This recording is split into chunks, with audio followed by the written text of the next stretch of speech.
What's happening, y'all? I'm Jennifer P. Jackson, producer and director of BLOODSOIL.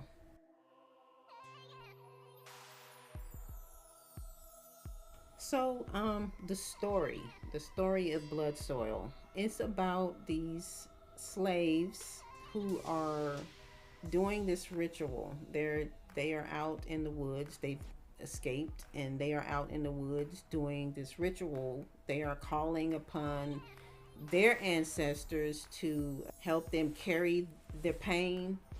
And before they are able to finish, of course, they find them out there, and well, the time period, what happened. And so, but before they could finish the ritual, there's this artifact. It's a voodoo doll. It just kind of lays out there for centuries, and there happens to be like some construction or something going on in the area in the future, sometime in the future.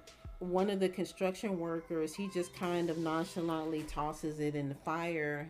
There you have it. It could just kind of finished everything off and unleashed the wrath of the ancestors in modern day time. So like it's kind of like an anthology somewhat, because initially when I started working on it, the initial thought was like I had these different stories. So it's kind of like a crypt keeper type thing, tales from the crypt type of feel to it, because there are different stories.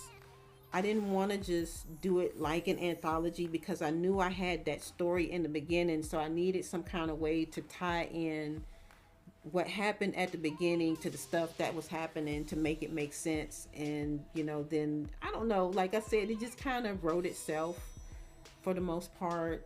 I think that the story is fantasy. It's horror. It's a fantasy. It's horror fantasy, but it does have that